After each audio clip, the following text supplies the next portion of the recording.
네, 밤사이 수도권과 강원을 중심으로 많은 비를 쏟아낸 비구름이 빠져나갔지만 오후까지 곳곳에서 약한 비가 내릴 전망입니다. 영남권에서는 초복 무더위가 극심한데요. 비가 그치면 전국에서 폭염이 기승을 부릴 것으로 보입니다.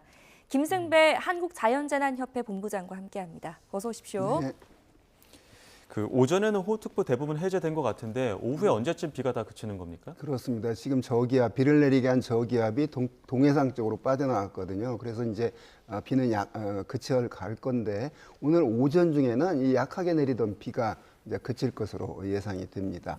네. 자, 어제 밤 그리고 오늘 새벽까지도 비가 많이 내리는 곳은 내렸는데 지금 시간당 강수량을 보니까 인천 강화 지역에 시간당 50mm, 경기 북부에는 시간당 30mm의 집중호우가 쏟아부었습니다. 이 정도면 어느 정도의 세기라고 봐야 되는 겁니까? 네, 우리가 시간당 30mm 그러면 집중호우의 나라고 분류를 하거든요. 시간당 50mm 비가 내리면 윈도 브러쉬로 해도 시야 확보가 안 될 정도로 강한 비인데 마치 폭포수 아래 서 있는 정도로 위에서 떨어지는 비가 매우 강합니다. 그 시간당 50mm 비가 이제 간밤에 내렸고요. 최근 들어서 장마철 속에 시간당 한 50에서 70mm 정도는 그 비가 내리는 곳에 내리거든요. 네.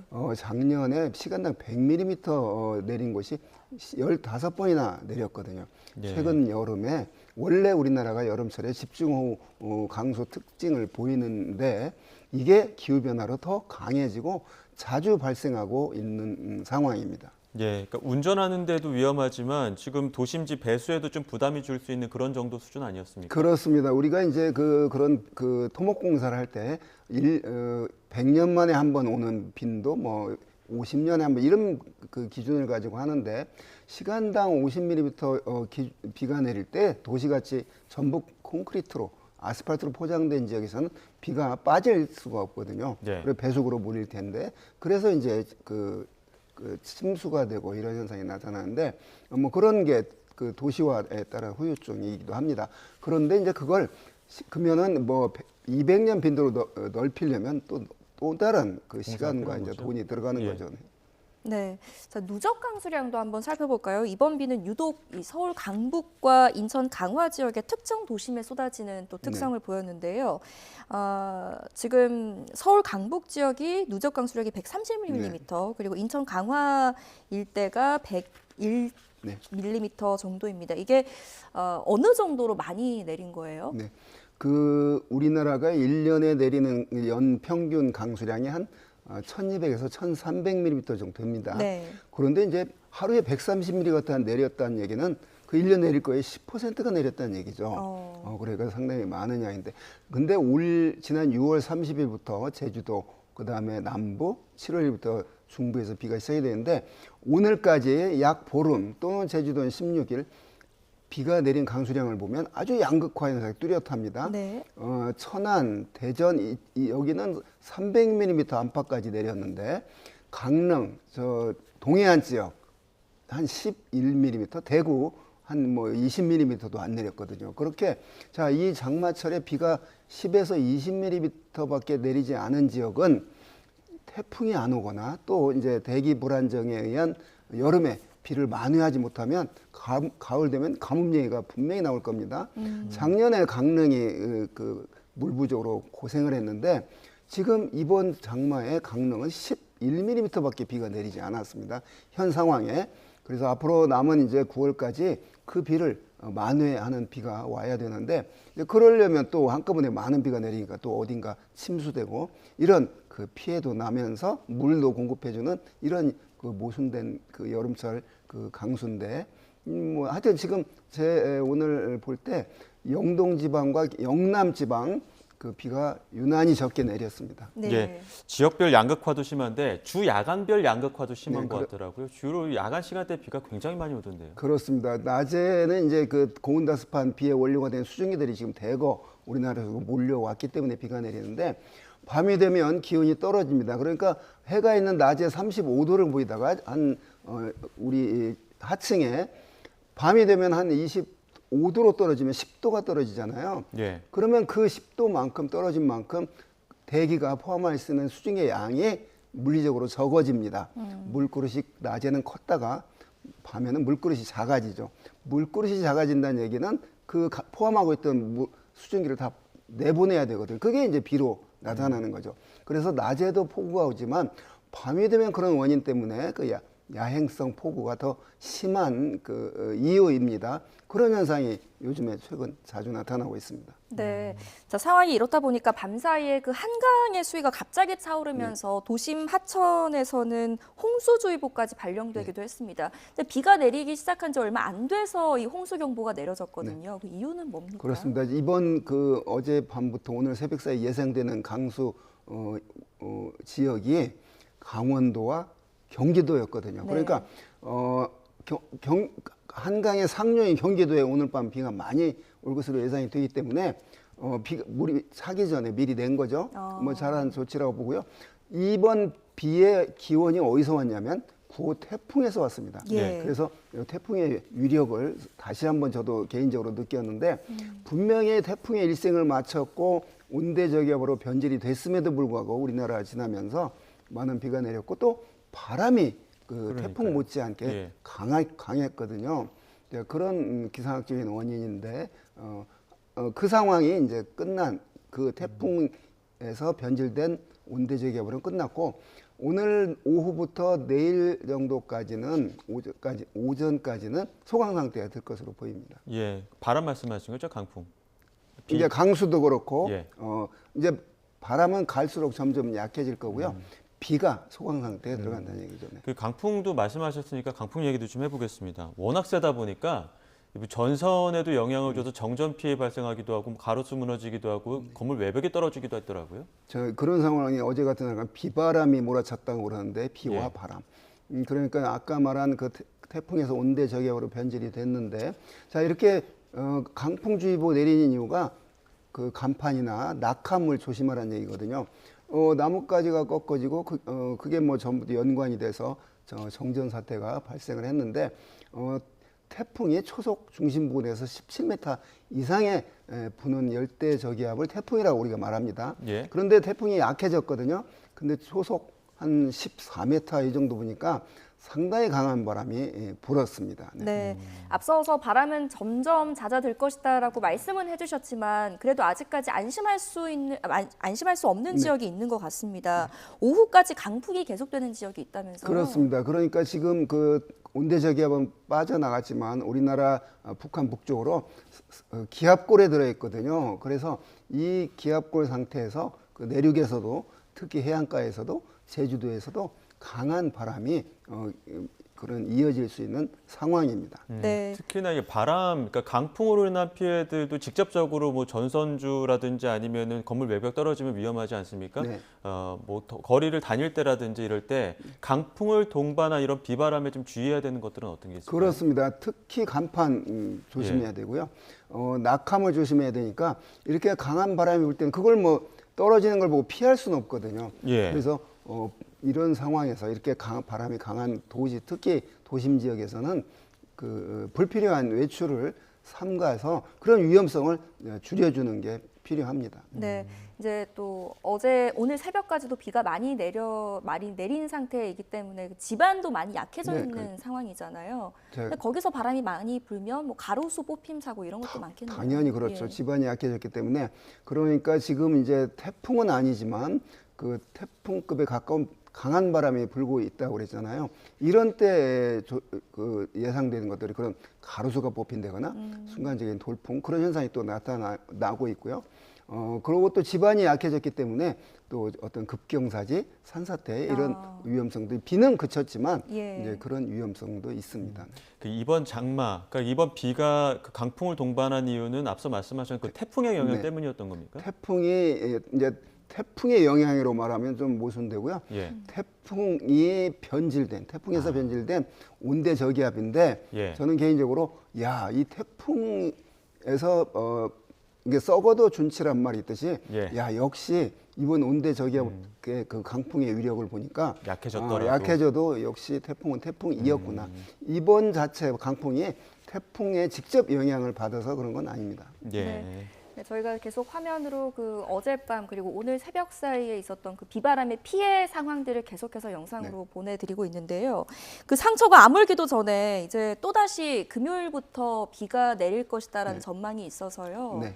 얼만큼 내릴까요? 그렇습니다. 지금 이제 그런 그 온대 저기압은 동해상 쪽으로 빠져나갔고 오늘 뭐 약한 비가 내리다 오후부터 이제 그칠 것이고 그러면 비가 그치고 비구름이 없어지면 바로 나타나는 게 뜨거운 공기 태양 폭염입니다. 자, 그게 나타날 것으로 보입니다. 자, 16일 오후부터는 그동안 저 북쪽으로 물러났던 우리나라 한반도 주변에서 사라졌던 정체 전선이 다시 형성이 됩니다. 네. 그러면 우리가 그걸 장마라고 하거든요. 그래서 장마가 시작 이후 그 정체 전선이 한반도 주변에서 완전히 사라질 때까지를 장마 기간이라고 하는데 그 뭐 이번처럼 태풍이 변질된 온대 저기압에서 내리는 비도 전체적으로는 장마비에 해당이 됩니다. 그게 이제 16일 오후부터 정체전선 형성돼서 20일까지 그러니까 16일 오후부터 17, 18, 19, 20일까지 남북으로 오르내리면서 비가 또 내릴 것으로 예상이 됩니다. 그러면 이제 그게 아직 장마가 안 끝난 것이죠. 우리가 흔히 생각하는 그 장마라고 한다면 일정 기간 동안 비가 계속 내리는 그런 기간들을 보통 이야기를 하는데 이번 장마는 비가 세차게 왔다가 갑자기 또 폭염이 왔다가 또 한참 있다 또 다시 한번 비가 또 세차게 떨어지는 이런 변덕스러운 장마는 왜 이렇게 되는 겁니까? 네, 정확한 지적인데요. 과거에 장마하면 여러 날 오랫동안 지루하게 내리는 날, 그 장마라는 우리나라 뜻이 그렇거든요. 그런데 최근 들어서 여름에 장마철에 내리는 비는 어디는 그 1시간에 50에서 100mm 비가 내리는데 불과 몇 킬로 떨어지지 않은 곳에서는 뭐 10에서 20mm밖에 비가 내리지 않는 이런 극단적인 현상이 발생을 하는데 그게 지구 온난화로 대기가 과거보다 더 더워지면서 많은 양의 수증기를 포함하고 있고 이 수증기들이 균질된 게 있는 게 아니거든요. 불균질하게 있는데 그런 것들이 이제 상층의 찬 공기와 만나거나 대륙의 건조한 공기와 부딪히거나 뭐 이러면 이제 비가 내리는데 그런 지역들이 아주 옮겨 다니면서 나타나는 그런 어떤 장마 특성을 보이고 있는데 기후변화의 한 형태라고 보고 이런 장마 형태가 앞으로 한번 계속이 되니까 이제 우리가 이제 과거 말할 때 장마 때는 이렇게 국지적으로 집중호우가 많이 오는 그런 게 특징이다. 이제 이렇게 그런 어떤 장마를 말하는 이제 그 정의가 달라지겠죠. 네. 자, 비가 그치고 나면 이제 또 당장 가마솥 더위를 조심해야 한다고 합니다. 오늘 이제 절기상 초복인데요.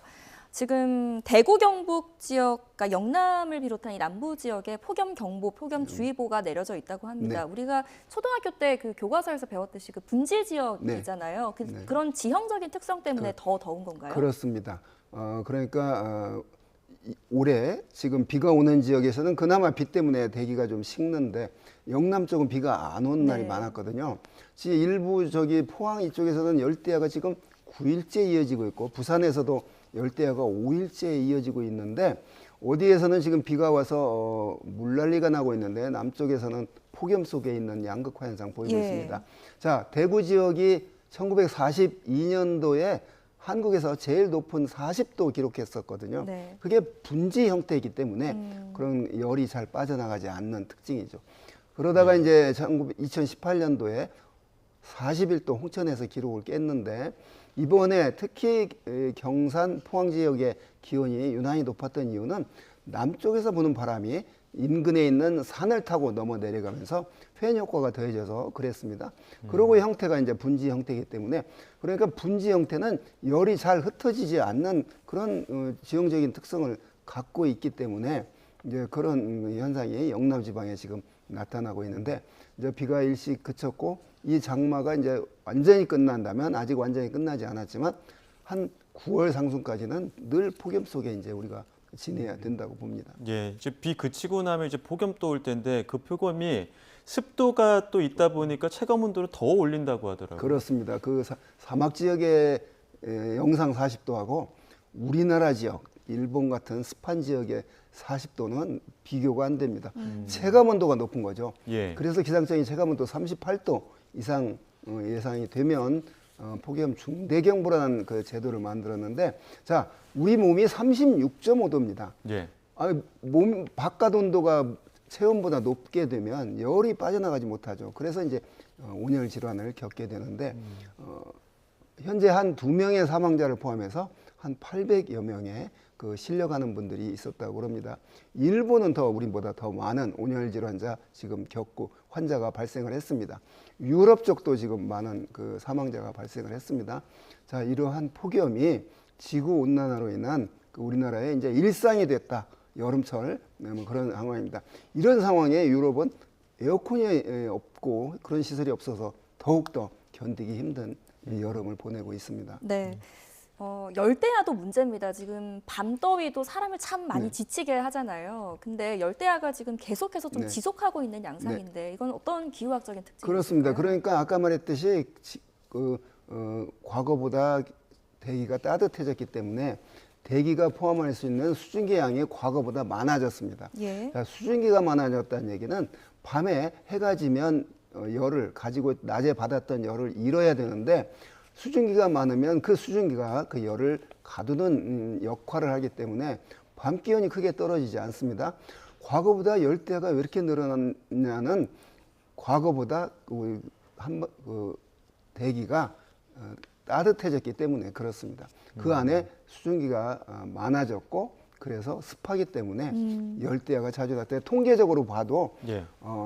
밤 기온이 25도 이하로 떨어지지 않는 날을 열대야라고 그러는데, 그 열대야 일수가 평년보다 한 2~3배 정도 많아졌습니다. 그래서 기상청이 이 열대야 주의보라는 그런 특보도 올해부터 올여름부터 이제 시행을 하게 됐습니다. 네, 저희가 자막으로도 보여드리고 있는데 부산은 5일 연속 지금 열대야고 네. 대구의 경우에는 9일 연속 열대야라고 네, 하더라고요. 네, 네. 서울을 비롯한 수도권도 오늘 비 그치고 나면은 열대야 올 가능성이 높죠. 최근에 아침 기온이 27.6도까지 그렇게 높았거든요. 예. 최근 이번 비 오기 전에. 자, 비만 그치면 바로 그런 조건 속에 들어갈 것입니다. 네. 지금 저 밤에 더운 건 뭐 마음 같아서는 에어컨 계속 틀고 자고 싶지만 또 전기세가 만만치 않잖아요. 더위 대비 잘 하셔야겠습니다. 자, 온열 질환자 이야기를 해볼까요? 지금 온열 질환자가 사흘째 연속 하루에 100명 안팎씩 나오고 있는데 네. 이게 어느 정도 수준으로 나오는 겁니까? 그러니까 뭐 과거보다 올 여름 뭐 2~3배 많다고 그래요. 온열 질환 예. 그 발생 건수가. 그런 상태가 이제 늘 지속이 될 텐데, 자, 이 폭염은 소리 없는 살인자라고 합니다. 왜 위험하냐면 물이 넘쳐서 강물이 넘치면 눈에 보이기 때문에 피하거나 이럴 수 있는데, 밤 기온까지 안 떨어지는 이런 폭염이 지속이 되면 특히 취약한 분들이 이 저소득층입니다. 예. 아까 전기세 언급했는데, 그러는 이제 그 전기세 문제 때문에 에너지의 불균형이 있죠. 그러니까 그 전기세 별 걱정 없는 사람과 전기세 걱정하는 사람과는 이런 폭염 지내는데 완전히 다른 거죠. 그래서 이런 에너지 불균형을 이제 정부가 적극 나서서 에너지 바우처를 지원한다거나 뭐 이런 그 복지 대책을 촘촘히 하고 있다고 보는데 더욱더 강화해야 될 것 같습니다. 농촌에서 일하시는 분들도 걱정이 많지 않습니까? 빨리 일은 해야 되고 손은 부족하고 하다 보니까 더운 날에도 계속 일하시는 분들 많을 텐데 이런 분들 좀 주의해야 될 사항들 있을 것 같아요. 지금 일하다가 그런 분 생겼잖아요. 그래서 이렇게 더울 때 지금 폭염특보가 내려질 때는 사실은 뭘 해야 되냐? 그냥 흘러들을 게 아니라 그 60세 이상 되시는 분들은 각별히 조심해야 됩니다. 나이가 들은 노약자는 내가 물이 필요하다는 걸 몸이 자각을 하지 못하는 현상이 나타납니다. 예. 그렇게 되면 이제 수분 공급을 안 해주게 되고 그러면 심장이 부담을 느끼게 되고 수분이 부족하니까 그래서 쓰러지는데 이런 폭염이 지속될 때 우리가 해야 될 일은 이웃을 확인해야 됩니다. 그런 적극적인 대책이 필요하니까. 그래서 가장 더운 낮에 논일, 밭일 하면 절대 안 됩니다. 또 불가능해서 그렇겠지만 혼자 작업하면 안 됩니다. 쓰러지면 누가 도와줄 사람이 없기 때문에 그렇습니다. 예. 그래서 물을 많이 먹어야 되고, 자, 이때 그다음에 그늘에 있어야 되고, 그다음에 휴식을 충분히 취해줘야 이 폭염을 건강하게 날 수 있는데, 자, 이거는 이제 건강에 취약한 분들은 뭐 늘 위험하지만, 건강한 사람도 이렇게 체감 온도가 38도 이상 올라가면 예. 뭐 건강하다고 자신할 수 있는 게 아니거든요. 자, 그런 것들에 대해서 철저히 대비를 해야 폭염으로 인한 인명사고를 줄일 수 있다고 봅니다. 그러면 그 오전에 일을 하다가 하다 보면은 이제 시간을 좀 지체하면서 계속 일을 하시는 분들도 있지 않겠습니까? 그러다가 이제 신체적으로 어떤 이상 신호를 처음으로 느끼는 것들도 있을 것 같거든요. 그런 어떤 신체 신호에 대해서 유의해야 될 게 어떤 게 네, 있을까요? 그런 위험하죠. 그러니까 특히 이른 아침 또는 해 뜨기 전에 일을 해야 되고, 이런 때는 아까 말했듯이 일에 몰두해서 잊어버리면 위험한 거죠. 그래서 뭐 조심할 게 항상 말했듯이 물을 많이 먹어줘야 되고, 예. 뭐 반일하는데 그늘을 만들 수 없지만 예. 그걸 시간 조절을 잘 해야 되겠고. 근데 이상 신호라는 게 있지 않겠습니까? 일을 하다가 어지럽다거나 아니면은 뭐 수분이 좀 맞습니다. 부족한 상황, 땀이 정확합니다. 안 난다거나 뭐 이런 것들이 있지 않을까요? 온열 질환의 전조 현상, 우리 몸이 느끼는 게 예. 어지럽다거나 메스껍다거나 이런 구토란다거나 이 정도면 벌써 위험한 거거든요. 예. 빨리 그늘로 가서 휴식을 해야겠고, 바로 회복이 되지 않으면 빨리 119에 불러야 됩니다. 네. 그래야 그 온열 질환으로 인한 사망까지 이르게 되는 일을 예방할 수 있습니다. 네, 자가 진단도 중요하겠지만 또 혼자 사시는 어르신들, 독거노인분들을 우리가 이웃을 좀 잘 살피는 이런 시기일수록 잘 살피는 또 배려가 필요할 때가 아닌가 싶습니다. 자, 지금 폭염이 우리나라 문제뿐만이 아니라고 합니다. 네. 특히 유럽이 또 기승을 굉장히 부리고 있다고 하는데, 이탈리아 로마를 포함한 주요 7개 도시에서 폭염 적색 경보가 네, 내려졌다고 네. 하거든요. 이게 구체적으로 어느 정도의 수위? 그렇습니다. 지금 미국, 뭐 일본, 우리나라, 저 유럽, 할 것 없이 북반구, 저 호주 남반구는 지금 겨울이거든요. 우리 북반구 쪽이 그런데, 자, 그 원인들이 지구 온난화로 인한 기후 변화의 한 여름철 날씨 특징이거든요. 자, 거기에 지금 40도, 지난 6월에 파리에서 44도까지 치솟아 오르는데, 자, 거기는 이제 우리하고는 습도가 좀 낮거든요. 그렇기 때문에 뭐 선선까지는 아니지만 우리하고는 이제 차원이 다른 그런 얘기인데, 뭐 그런 상태가 지금 지속이 되고 있는 상황이고, 2003년도에 유럽의 폭염으로 7만여 명이 사망을 했습니다. 예. 거기에 특징이 이제 아까 말한 이웃을 살펴야 된다고 그랬는데, 네. 그 바캉스 시즌에 이렇게 폭염이 되니까 혼자 사시는 노인들이 많았다고 그래요. 그런 면에서 우리나라도 폭염 피해 줄이려면 부모님들이 혼자 계시면 확인 이렇게 해야 됩니다. 네. 지금 유럽의 폭염 관련된 이야기를 했었는데 이게 평소에 그 유럽 날씨와는 좀 다르지 않습니까? 올해 유독 이렇게 유럽의 폭염이 심한 이유가 뭡니까? 과거에 유럽은 한 일주일 내지 열흘 정도 반짝 더웠습니다. 그렇기 때문에 그런 기후대이기 때문에 집에 에어컨이 없거든요. 예. 그게 변했기 때문에 이제 그런데 우리나라가 여름에 더운 이유는 하지 때 태양에서 오는 에너지가 가장 강합니다. 예. 그러니까 불을 가장 많이 떼는 게 하지인데, 그로부터 한 달 뒤에 이게 나타납니다. 그러면 한 7월 20일부터 한 8월 10일 사이가 과거에는 가장 더웠습니다. 예. 그런데 요즘에는 6월부터 또는 7월 또는 8월 말 9월까지도 더운 현상이 나타나거든요. 그래서 과거에 그런 어떤 유럽이건 우리 한국이건 나타났던 그런 그 기상학적인 폭염 플러스 기후변화로 인한 우리 인간이 이산화탄소를 많이 배출해서 나타나는 그런 폭염이 더 늘어난 게 이제 특징이라고 보는데, 이런 게 일상화될 것으로 보이고 올여름이 우리 인생에서 가장 시원한 여름이 될 겁니다. 예, 아무래도 기후 변화 때문에 지금까지 알고 있던 그 기후와의 어떤 양상이 좀 달라지는 것들이 있는 것 같습니다. 지금까지 김승배 한국자연재난협회 본부장과 함께했습니다. 고맙습니다. 네.